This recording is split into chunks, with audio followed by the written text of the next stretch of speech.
Tarea, unidad 4, reacciones acuosas y estequiometría de disoluciones. Clasifica los siguientes en electrolitos fuertes, débil y no electrolito. Lo primero que tienes que saber es si es un compuesto iónico o un compuesto molecular. Sabemos que si es un compuesto iónico lo podemos clasificar como un compuesto iónico, ¿verdad? En general como la base fuerte, que es un compuesto iónico, pero siempre es bueno subclasificar esos compuestos iónicos para determinar si es una base fuerte. Entonces el primero, que es Na2SO4, sabemos que sodio está en la familia 1A y como ion es positivo 1 y sulfato es un ion poliatómico que como ion es negativo 2. Así que en este caso esto es un compuesto iónico y esto sería un electrolito fuerte. En el caso del agua, preguntamos, ¿esto es un compuesto iónico o un compuesto molecular? Sabemos que el agua es una molécula. Te pregunto yo, ¿es un ácido fuerte, un ácido débil, una base débil, otra molécula? Bueno, no vamos a entrar en estos detalles en química general 1. Esto se entra más en química general 2, donde el agua pudiera clasificarse como ácido base, pero no vamos a entrar ahí por el momento. Así que vamos a clasificarlo como otra molécula y vamos a decir que es un no electrolito. El próximo es KOH. Si te fijas, yo te había dicho que las bases fuertes es un metal con OH y en este caso el metal es potasio y OH, así que esto es un compuesto iónico y dentro de los compuestos iónicos podemos decir que es una base fuerte, por consiguiente es un electrolito fuerte. El próximo es CH3COOH. ¿Es un compuesto iónico o un compuesto molecular? Bueno, esto es un compuesto molecular. La pregunta es, ¿un ácido fuerte, un ácido débil u otra molécula? En este caso, este es lo que se conoce como ácido acético. Así que en este caso es un ácido débil y por consiguiente es un electrolito débil. El próximo es H2SO4. ¿Es un compuesto iónico o un compuesto molecular? En este caso es un compuesto molecular y está clasificado como un ácido fuerte, por consiguiente es un electrolito fuerte. El próximo es HCl. ¿Es un compuesto iónico? ¿Es un compuesto molecular? Es un compuesto molecular. Es un ácido fuerte, ácido débil, base débil u otra molécula. En este caso, HCl está en la lista de ácidos fuertes, así que sería un electrolito fuerte. Y luego tenemos metano, que es CH4. Y CH4, ¿qué podemos clasificarlo? ¿Un compuesto iónico o un compuesto molecular? Es un compuesto molecular. No está en la lista de ácidos fuertes, ni ácidos débiles o bases débiles, así que en este caso es considerado otra molécula y sería un no electrolito. Escribamos la ecuación de disociación de KCl. Sabemos que potasio está en la familia 1A, por eso es positivo 1, y cloro está en la familia 7A, por eso es negativo 1. Así que la ecuación de disociación de cloruro de potasio sería tal cual. ¿Cuál sería la ecuación de disociación de sulfato de potasio? Sabemos que potasio está en la familia 1, así que es positivo 1, y sulfato es SO4 negativo 2. Y al escribir la ecuación de disociación sabemos que hay 2 de potasio acuoso y 1 de sulfato acuoso. Clasifica los siguientes compuestos en solubles e insolubles en agua. Empecemos con CaCl2. Según las reglas dicen que todos los cloruros, bromuros y yoduros son solubles, excepto aquellos que estén con plomo, plata o mercurio. Y en este caso, calcio no es ni plomo, ni plata, ni mercurio, por consiguiente es soluble. Sigamos con nitrato de sodio. Según las reglas, todos los metales alcalinos, es decir, los metales en la familia 1A son solubles y todos los nitratos son solubles, lo que quiere decir que nitrato de sodio es soluble. En el caso de este ejemplo es cloruro de plomo 2. Y si te fijas, las reglas de solubilidad para los cloruros, yoduros y bromuros es que son siempre solubles, excepto cuando está plata, plomo o mercurio. Y en este caso, cloruro está enlazado a plomo, lo que quiere decir que va a ser insoluble. Fíjate que en el siguiente ejemplo tenemos carbonato de potasio y según las reglas de solubilidad, los carbonatos son insolubles excepto, y una de las excepciones es cuando estén con metales alcalinos. Y en este caso, potasio está en la familia 1A, así que es un metal alcalino y esto sería entonces soluble. Fosfato de cobre 2. En este caso, las reglas de solubilidad dicen que los sulfuros, carbonatos, fosfatos y hidróxidos son insolubles, excepto cuando están enlazados con el ion de amonio, metales alcalinos y en algunas excepciones con estroncio y bario. En este caso, cobre es un metal de transición, así que no es ni metal alcalino, ni el ion de amonio, ni estroncio y bario para algunas de las excepciones, así que esto sería insoluble. En este caso tenemos sulfuro de cobalto 2 y las reglas de solubilidad dicen que los sulfuros son insolubles excepto cuando están con el ion de amonio, metales alcalinos, estroncio y bario y cobalto es un metal de transición, no es ni los metales alcalinos ni estroncio y bario, así que en este caso sería insoluble. Próximo sigue nitrato de plomo 2. Date cuenta que todos los nitratos son solubles, así que esto va a ser soluble. Carbonato de zinc, la misma historia. Según la regla de solubilidad, los carbonatos son insolubles excepto con el ion de amonio y metales alcalinos. En este caso, zinc no es nada de eso, lo que quiere decir que esto va a ser insoluble. Próximo sigue el cloruro de plata. Y habíamos dicho que todos los cloruros, bromuros y yoduros son solubles, incluyendo los sulfatos, son solubles, excepto cuando están con plata, plomo, mercurio. Así que en este caso está con plata, va a ser insoluble. Tenemos sulfuro de potasio. Y habíamos dicho que los sulfuros son insolubles, excepto cuando están con metales alcalinos y con algunas otras excepciones. En este caso, potasio es un metal alcalino, así que esto es soluble. Próximo es yoduro de sodio. Habíamos dicho que todos los cloruros, bromuros y yoduros son solubles, excepto cuando están con ¿qué? Plata, plomo, mercurio. Y sodio es un metal alcalino que es soluble y no es plata, ni plomo, ni mercurio, así que esto es soluble. En el caso de nitrato de cobre 2, nos damos cuenta que todos los nitratos son solubles, así que esto será soluble. Veamos las siguientes reacciones y podamos predecir cuál de las siguientes reacciones, ¿verdad? O mezcla, termina en una reacción de precipitación. Comencemos. Tenemos, en el caso de la A, tenemos componentes que pudiesen ser, insolubles de alguna manera u otra.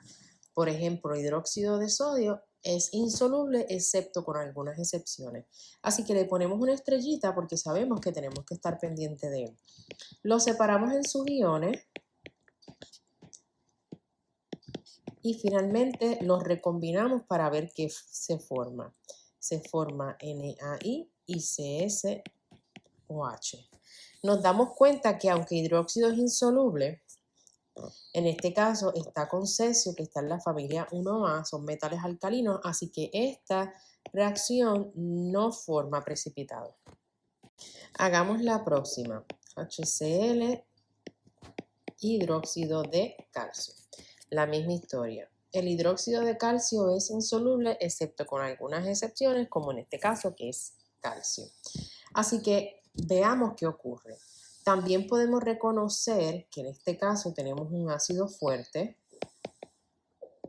y yo te había dicho que las bases fuertes eran un metal con OH, así que en este caso tenemos una base fuerte, lo que quiere decir que esta reacción no es una reacción de precipitación, una reacción ácido-base y se va a estar formando cloruro de calcio y agua líquida. Así que esto es una reacción ácido-base de formación de sal. En la próxima tenemos sulfato de potasio y nitrato de mercurio. Sabemos que el mercurio es uno de los animalitos, así que le ponemos la estrellita. Cuando lo separamos en sus iones nos damos cuenta que va de la siguiente manera. Y cuando los recombinamos tenemos a nitrato de potasio y a sulfato de mercurio. Ya habíamos dicho que los sulfatos son solubles excepto con plata, plomo y mercurio, estroncio y bario. En este caso, entonces, sigue las reglas de solubilidad de formar precipitado, así que este sí forma precipitado. En el próximo ejemplo tenemos nitrato de sodio y cloruro de amonio. Los separamos en sus iones. Los recombinamos y nos damos cuenta que se forma cloruro de sodio y nitrato de amonio. Y nos damos cuenta que ambos son solubles, así que en este caso no ocurre tan siquiera reacción. Dice, escriba la ecuación molecular iónica completa e iónica neta para KCl más nitrato de plata y escriba la ecuación, ¿verdad?, completa para cloruro de bario y carbonato de litio. Como ya hemos aprendido, vamos a separarlo en sus iones. Esto es potasio, cloruro, plata y nitrato y vamos a combinar los nuevos positivos con los nuevos negativos, así que se forma nitrato de potasio y cloruro de plata. Recuerda que plata es uno de los animalitos. Y nos damos cuenta que el nitrato de potasio es acuoso, pero el cloruro de plata es ¿qué? Sólido. Así que aquí ya tendríamos la ecuación molecular balanceada. Y fíjate que usé los colores porque es más fácil, ¿verdad?, para luego determinar la ecuación iónica neta. Ahora hagamos la ecuación iónica completa. Vamos a tener potasio positivo acuoso más cloro negativo acuoso más plata positivo acuoso más nitrato negativo acuoso pasando a positivo acuoso más nitrato negativo acuoso y finalmente AgCl sólido. Ahora hagamos la ecuación iónica neta. Aquí tenemos la ecuación iónica neta y finalmente los iones espectadores. En este caso vamos a hacer lo mismo pero con cloruro de bario y carbonato de litio. Es importante que sepas y tienes que desmenuzarlo porque te estoy dando el nombre, tú tienes que buscar la fórmula. En este caso, cloruro es negativo, bario está en la familia 2A, así que es positivo 2. Carbonato es un ion poliatómico de carga de negativo 2 y litio está en la familia 1A, que es positivo 1. Lo que quiere decir que vamos a mezclar cloruro de bario con carbonato de litio. Recuerda que ya estamos asumiendo que usted sabe hacer esto, ¿ok? Bario es positivo 2, cloro es negativo 1, litio es positivo 1 y carbonato es negativo 2, así que combinamos los positivos con los negativos. En este caso tenemos cloruro de litio más carbonato de bario. Ahora, siguiendo con las reglas de solubilidad, sabemos que todos los metales en la familia 1 son solubles, así que esto es acuoso, además de que todos los cloruros, bromuros y ioduros, incluyendo los sulfatos, son solubles, excepto con plata, plomo, mercurio, en el caso de los sulfatos, estroncio y bario. Y los carbonatos son insolubles, excepto cuando están con el ion de amonio y metales de la familia 1A, que en este caso bario es de la familia 2A, así que no cae, ¿verdad?, esa parte de que sea soluble. Eso queda como sólido. Dicho eso, te pregunto yo, ¿está balanceada la reacción? La realidad es que no, así que si colocamos un 2 aquí, balanceamos la reacción. Así que ya tenemos la ecuación molecular, ahora hagamos la ecuación iónica completa.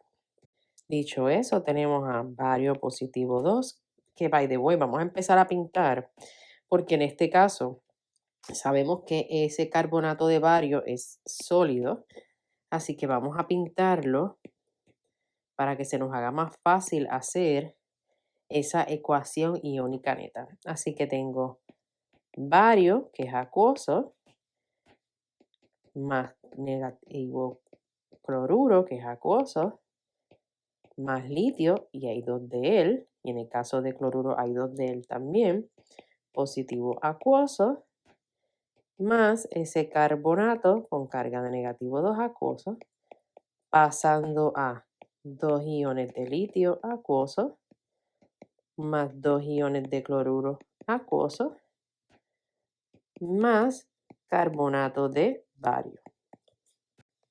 Así que tenemos como resultado lo siguiente que está en pantalla.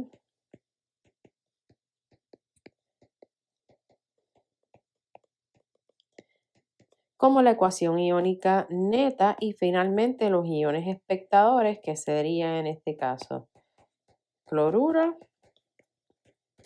más litio. ¿Quién serían los iones que no participan en la reacción? En este caso tendríamos potasio, que es positivo 1, sulfato, que es negativo 2, plata, que es positivo 1, nitrato, que es negativo 1.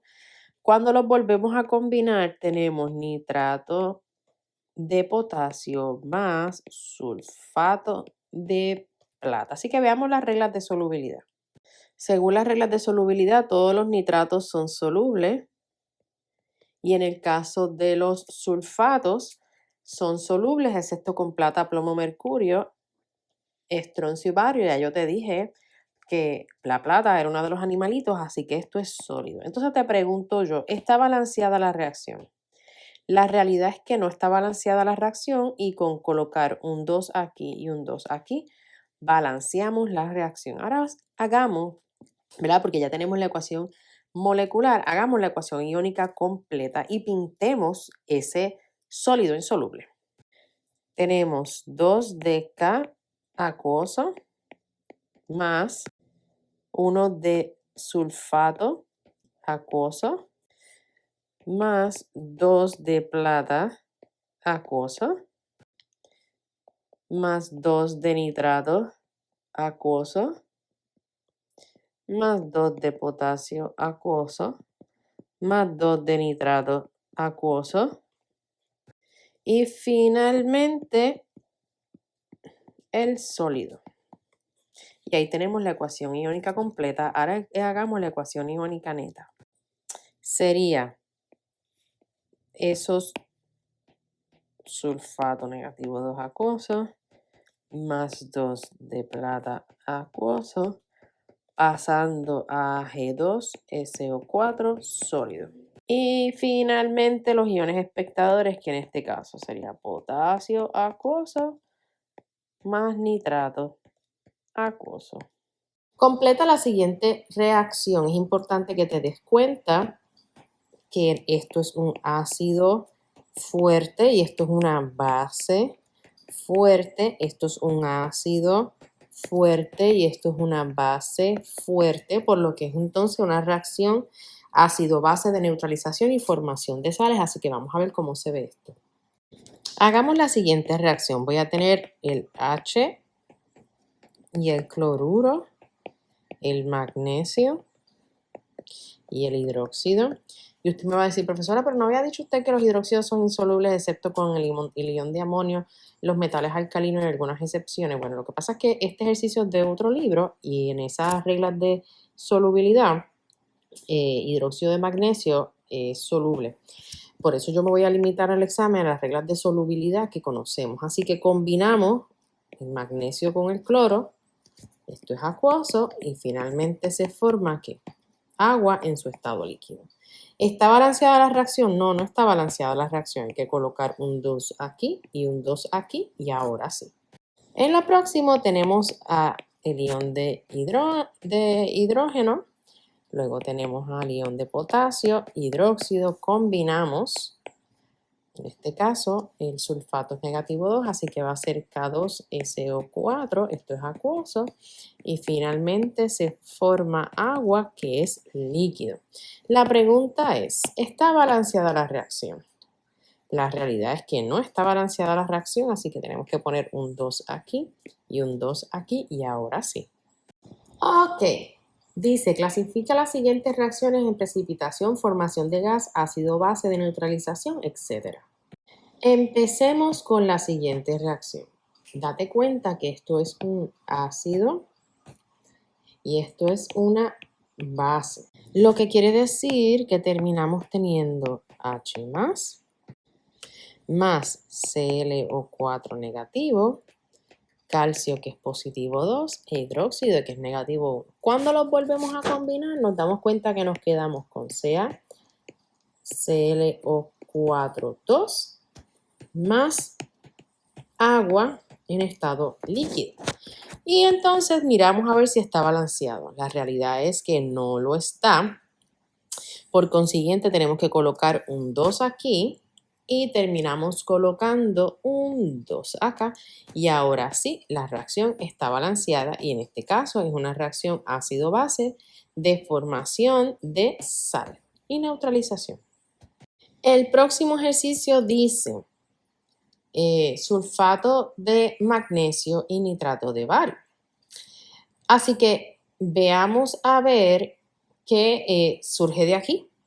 Dicho eso, vamos a separar los iones.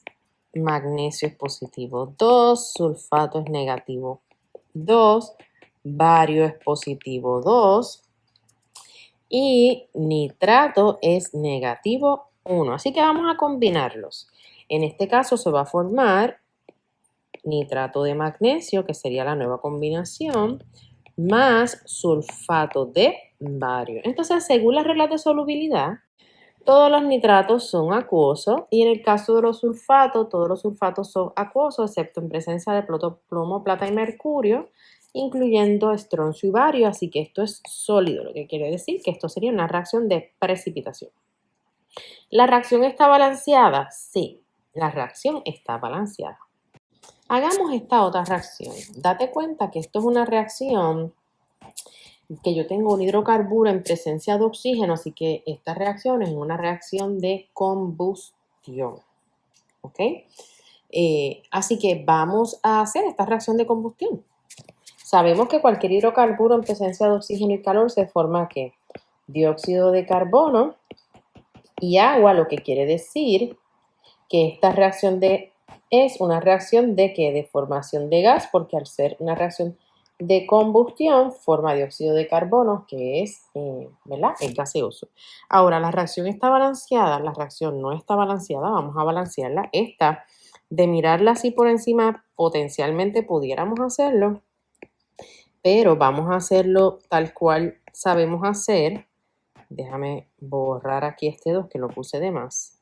Aquí tenemos 2, 6. Aquí nos colocaron y nos dieron una ayudita con un 14. Esto es 1, este es 2, esto es 2 y esto es 1. Entonces, si yo coloco un 2 al frente del carbono en dióxido de carbono, voy a tener que entonces finalmente ese carbono va a ser 2, el oxígeno es 4. Aquí tengo que colocar por lo menos un 3 comenzando para que entonces 3 por 2 dé 6.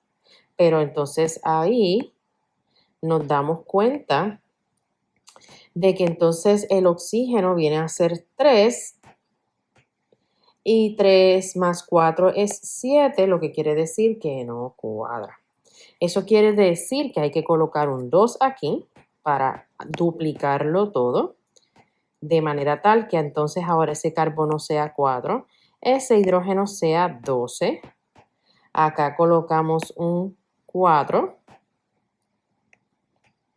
lo que quiere decir que ese carbono ahora va a ser 4 y ese oxígeno va a ser 8. Y finalmente, frente al hidrógeno, vamos a estar colocando un 6, de manera tal que entonces sea 6 por 2 es 12, 6 por 1 es 6 y finalmente tenemos la suma de 6 más 8 que termina siendo 14. Y ahora sí está balanceado. Vamos a ver si se forma una reacción aquí. En este caso se forma litio, cloro, tengo sodio y nitrato. Cuando los combino, litio y nitrato más cloruro de sodio, nos damos cuenta que aquí no hay reacción.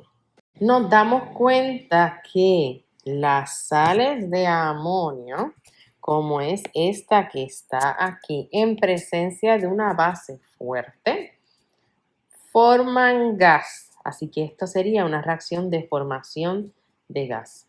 Entonces, ¿cómo se forma? ¿Qué se forma aquí? Bueno, se va a formar KCl acuoso, se va a formar agua, ¿ok? Y se va a formar NH3 gaseoso. Y esto se va a separar de la siguiente manera, ¿ok? Vamos a unir la sal y uno de estos hidrógenos del limón de amonio se va a unir con el hidróxido para formar agua y esa va a ser la reacción de formación de gas. Recuerda que el agente reductor es aquel que causa la reducción, por consiguiente se oxida en ese proceso. ¿Ok? Entonces date cuenta que aquí hidrógeno empezó como positivo 1, cloro empezó como negativo 1, aquí magnesio está en su forma elemental, es 0, magnesio aquí está en su forma iónica como positivo 2, cloro aquí está en su forma iónica como negativo 1, pero hay 2 de él, e hidrógeno está en su forma elemental molecular que es 0. Así que recuerda que el agente reductor causa la reducción. ¿Quién se redujo? Bueno, esto pasó de ser positivo a 0, así que hidrógeno aquí se redujo. ¿Quién provocó esa reducción? Magnesio. Magnesio provocó la reducción de hidrógeno mientras se oxidaba. Lo que quiere decir que el agente reductor en esta reacción es magnesio.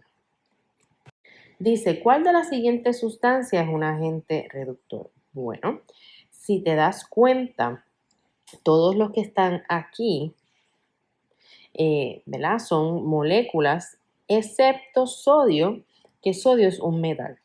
Y recuerda que sodio, al ser un metal, los metales se quieren oxidar. Así que sodio ahora mismo como metal está en su estado 0, pero sodio tiende a formar ¿qué? El catión. Y cuando lo hace, se está oxidando. Y si se oxida, ¿qué hace? Reduce. Él va a reducir a los demás. Lo que quiere decir que el agente reductor aquí es sodio. Dice, ¿cuál de las siguientes reacciones representa la media reacción de oxidación?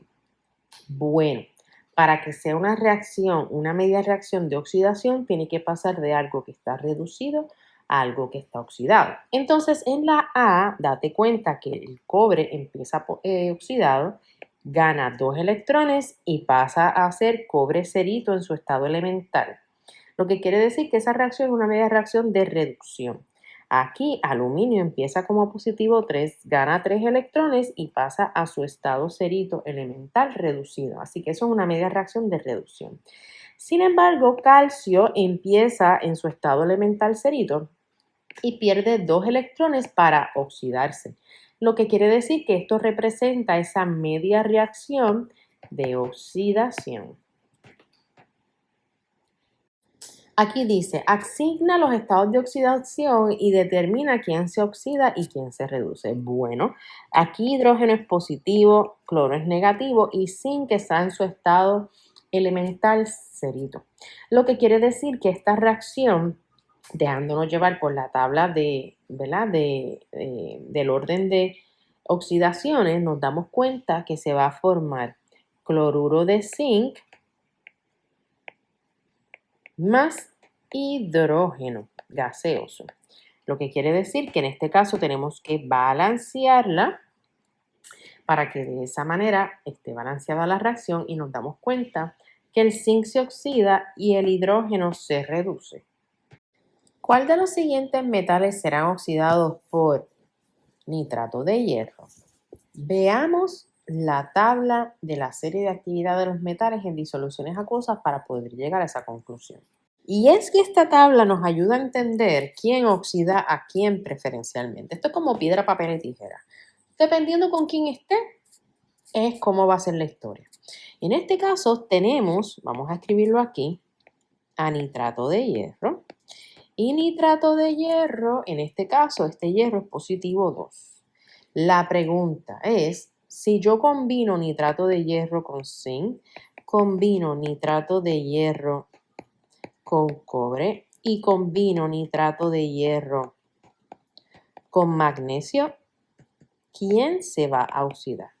Date cuenta que mientras más arriba en la tabla periódica está, más fácilmente se oxida. ¿Ok? Lo que quiere decir que en este caso particular, magnesio, al estar más arriba de la tabla periódica, quiere decir que va a tender a oxidarse con mayor facilidad. Lo que quiere decir que en presencia de hierro, magnesio se va a querer oxidar y hierro, como está más abajo, se va a reducir en ese proceso de magnesio oxidarse. Así que se formaría MgNO3 más hierro cerito. ¿Ok? Ahora, comparemos hierro y empecé con magnesio porque es el que está más arriba en la tabla periódica. Luego sigue zinc. ¿Dónde está zinc en comparación con hierro? Bueno, zinc en comparación con hierro está por encima. Lo que quiere decir que en este caso se va a terminar formando nitrato de zinc y hierro cerito. ¿Ok? Y finalmente, ¿dónde está cobre? Cobre está por debajo de hierro, lo que quiere decir que hierro en presencia de cobre metálico va a preferir estar oxidado. Y aquí hierro ya está oxidado, así que esta reacción no ocurre nada, se queda tal cual. ¿Ok? Porque hierro, al estar por encima de zinc en esta tabla donde me enseña la capacidad o la facilidad de oxidarse, ya hierro prefiere estar oxidado en presencia de cobre cerito y ya lo está. Así que no va a ocurrir absolutamente nada. Dice, determina la molaridad de una solución formada por medio de disolver. Así que vamos a empezar a escribir por aquí los datos. Datos, 449 miligramos de yoduro de magnesio. ¿Ok? Y dice que se echó suficiente agua para obtener 500 mililitros de solución. Y dice que determinen molaridad. Recuerda que molaridad es igual a moles de soluto dividido entre litros de solución. Entonces te pregunto yo, ¿los datos del soluto están en unidades de moles? No, están en unidades de miligramos. Entonces nosotros tenemos que ir primero de miligramos a gramos y después de gramos a mol usando ¿qué? La masa molar. Lo que quiere decir que vamos de 449 miligramos de yoduro de magnesio. Utilizamos la conversión donde 1000 miligramos hay en 1 gramo y luego utilizamos la masa molar que es de 278.11 gramos en 1 mol. Hasta aquí tenemos los moles y luego vamos a pasar a los litros, así que tenemos 500 mililitros. Sabemos que 1000 mililitros es 1 litro, así que esto termina siendo 0.500 litros. Vamos a buscar entonces cuánto sería la molaridad. La molaridad termina siendo 0.00323 molar Mg y 2. Dice, ¿cuántas moléculas de sacarosa, sucrosa, están contenidas en 14.3 mililitros de una solución que tiene una concentración de 0.140 molar de sacarosa? Recuerda que para yo llegar a cuántas moléculas, es decir, del número de moléculas, de alguna manera u otra yo tengo que pasar por mol. Lo que quiere decir que yo me tengo que quedar con unidades de moles para luego, utilizando el número de Avogadro, poder llegar ahí. Entonces, la información que me dan o los datos que me dan es molaridad, que es 0.140 moles entre litros de solución, pero me dan el volumen que yo voy a sacar de esa solución, que serían 14.3 mililitros. Lo que quiere decir que si yo me quiero quedar con número de moles, llamémoslo N, yo puedo multiplicar la concentración por el volumen en litros y me quedo con la cantidad de moles. Así que pasemos este volumen a litro para entonces poderlo multiplicar por la molaridad. Así que tenemos 0.140 mol litro lo multiplicamos por 0.0143 litros y finalmente nos quedamos que la cantidad de moles serían 0.00200 moles. Ahora, nos están pidiendo un número de moléculas. Pues usemos el número de Avogadro. Y el número de moléculas entonces sería 1.21 por 10 a la 21 moléculas de sacarosa. Determina el volumen necesario para preparar 0.525 litros de una solución 1.20 molar de NaNO3 a partir de una solución stock de 6 molar. Así que lo que está pidiendo este ejercicio, vamos a empezar con los datos.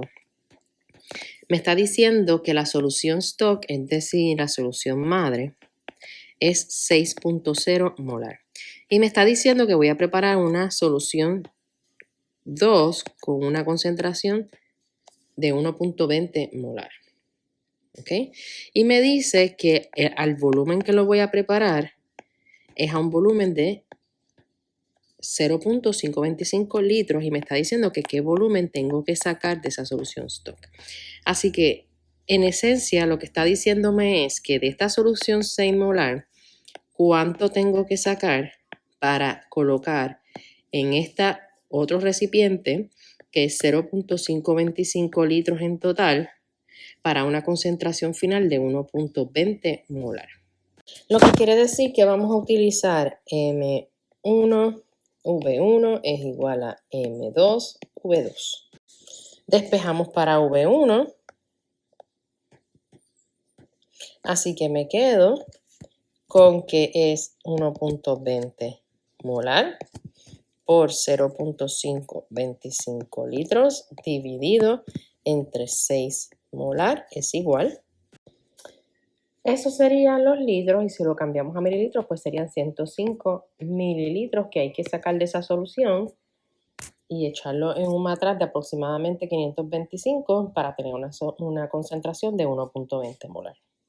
Dice, calcula la molaridad de una solución que se prepara diluyendo. Eso quiere decir que mis datos son, ¿cuánto tengo del soluto? 2.8 gramos de C6H6O2 es el soluto, acuérdate.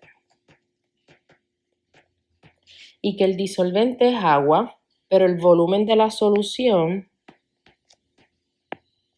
es 2.34 litros.